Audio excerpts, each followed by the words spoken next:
Hey everyone, Dr. Lewis here. I'm going to be doing a continuation of our last video on plantar fasciitis or footwear. This is going to be a little more specific. So again, let's review a few things. Plantar fascia. This is the foot. This is the fascia. Basically the fascia attaches from the heel bone, calcaneus, all the way to the toes. And you can get pain, inflammation anywhere, but a lot of times it starts right there.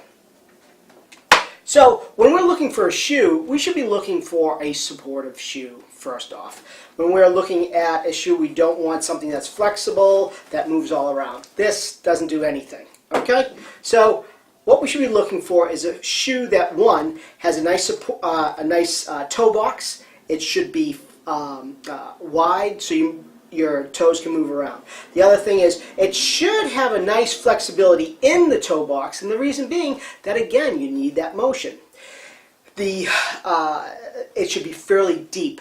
The reason you want a fairly deep shoe is because a lot of times you'll have orthotics. Those orthotics there take up room, and if the sneaker or the shoe is shallow, you won't be able to get the orthotic in, so that's important. The other thing, we look at the last. The last is right in here.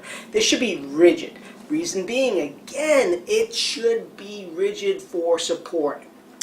The next thing we're looking at is the heel cup. The heel cup should be supportive, okay? Again, should be fairly rigid, and as you get up, a little more flexible.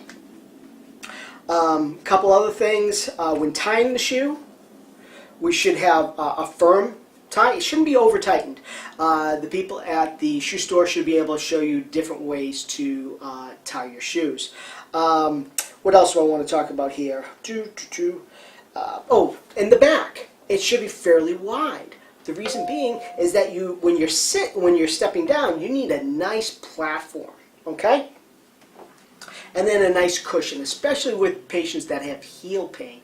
That is really, really important to take up that support. So the biggest things here is a supportive shoe, especially in the inflammation part of plantar fasciitis, because the biggest thing is it needs rest.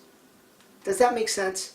Hopefully it does. So again, if you have any questions, give us a call or stop in. Our phone number is 603-428-3338. And you guys have a great day.